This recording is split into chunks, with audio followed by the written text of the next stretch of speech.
so the human eye can only detect the primary colors of light, red, blue and green. Everything else is just combination of those colors, as we said. So visual screen, this is an example, like monitors and TVs have these colors. Then the brightness, it depends on the amount of light used. Okay, a substance is known to reflect green and blue light. What color would it appear to be when it's illuminated by the following colors: white, blue, magenta, red? So we'll talk about each one separately. White light substance is known to reflect a green and blue. First of all, you have to focus at the substance. What is the color of the substance? If the substance reflects a green and blue, okay, if the substance reflects green and blue together, and we know that green and blue gives you what? Cyan. So the color of our substance is cyan. So they said it in other way, in another way. They didn't say like the substance reflects cyan. They said the substance reflects green and blue. So you have to know alone that the color of this substance is cyan. Okay, we know that the substance reflects its color. So the color of the substance is cyan, so it reflects cyan. What is cyan? Cyan, it is green and blue. Okay, so when you illuminate, when you shine white light on this substance, what will this substance appear to be? For sure it will appear cyan, because white light, no problem with it, it contains all colors. So this substance, which is cyan, so you have the substance here, it is cyan. Okay, what means cyan? It's equal to green plus blue. Okay, green plus blue.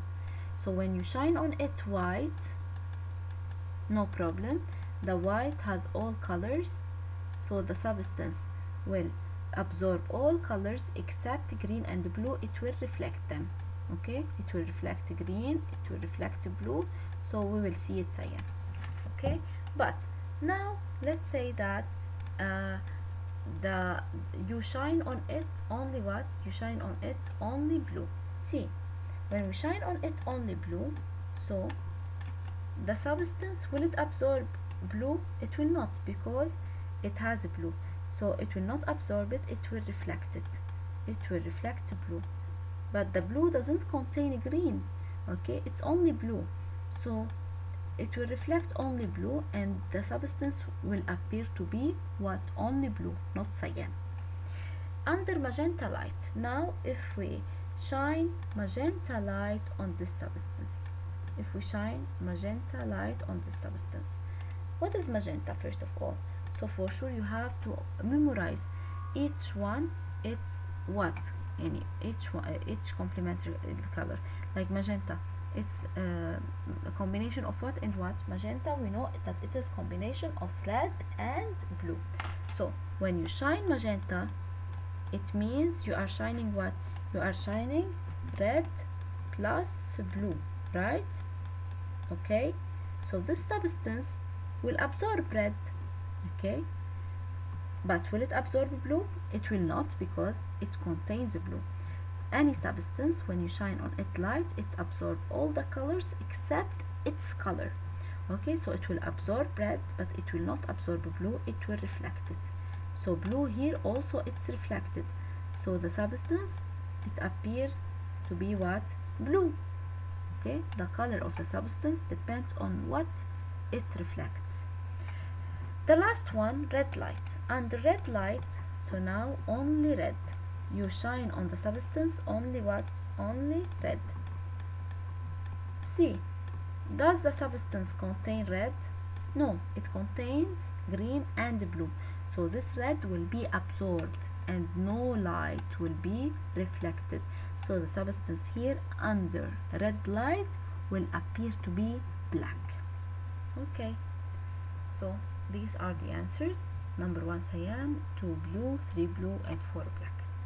Now we will talk about color and pigment, okay, or the other part of this lesson. It's called now subtractive primary colors. Pay attention with me.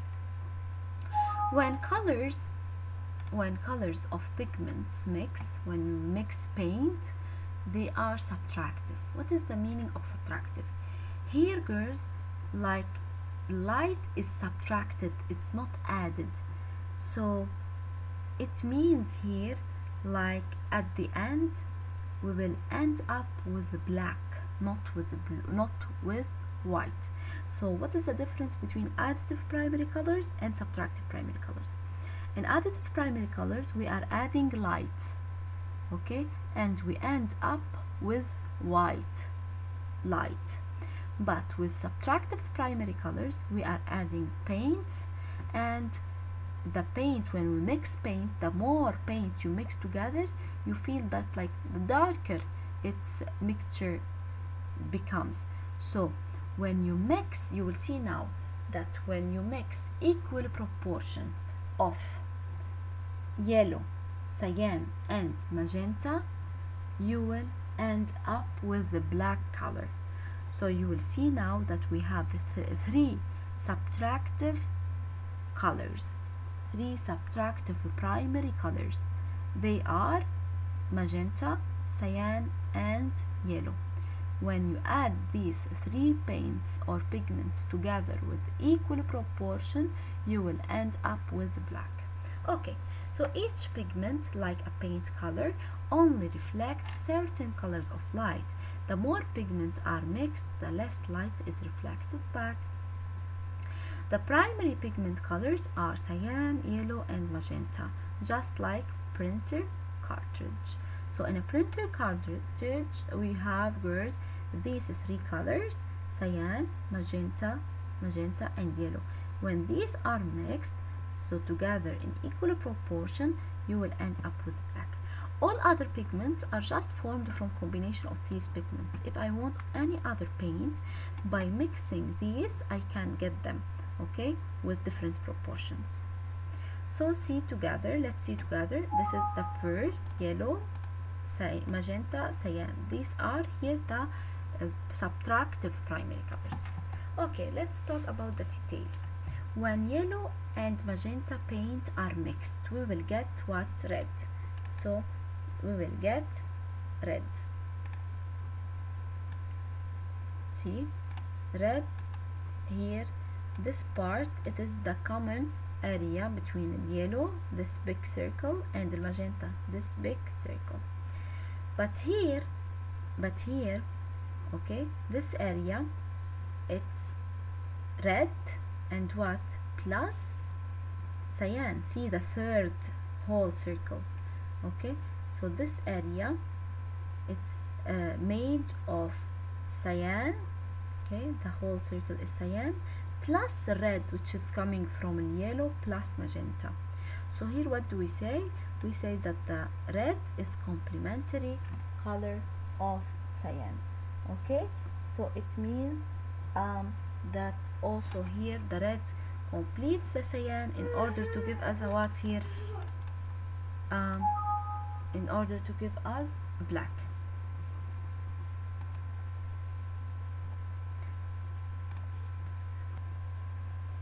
Okay, let's continue. So when we mix, like for example here, yellow and cyan together, the mixture will give you green paint, okay? So this area, which is the green paint, also this one we see it's black, okay? So this one, it's yours, the mixture of magenta, look, it's coming from magenta plus this green. So green here also complementary color of magenta. The last one, magenta and cyan, gives us what? Blue, okay? So this is the common area between magenta and cyan, it's blue. This one, so it's what? It's yellow, because the third circle here, it's yellow, and part of blue. So see the blue, so that's why this part is black. So the same thing, the mixture of any two subtractive primary colors give us a color which is complementary of the third. The mixture of any two subtractive primary colors give us a color which is complementary of the third. So pigments are subtractive primary colors. They filter out light when combined. when we combine them, like less light is reflected. Okay, less light is reflected. They rely on colors of light that are absorbed or subtracted from the incoming light. Okay, so that's why they are called subtractive. Okay, they subtract light from the incoming or the light you shine on them.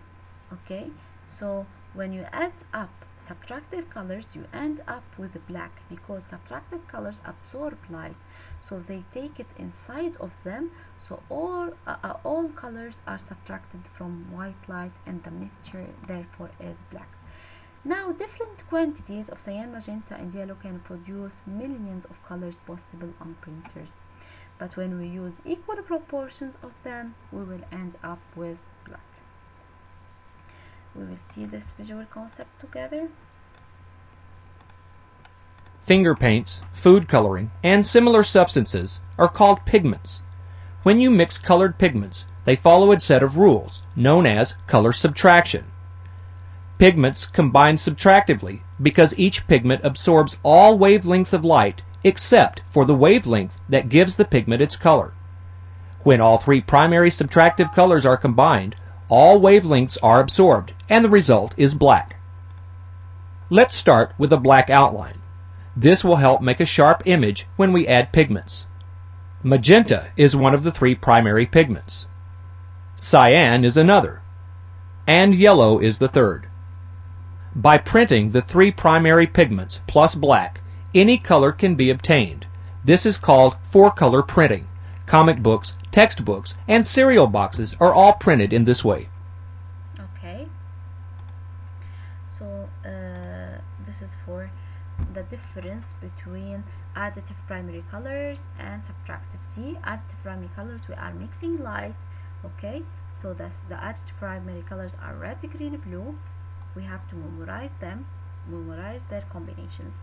Okay, and the subtractive primary colors are what are mixing ink or paint pigments, so they are cyan, magenta, yellow. Okay, the combination of subtractive primary colors by any two filters produces the complementary color of the third. Already we said this information. Okay, so this is everything for today. Thank you.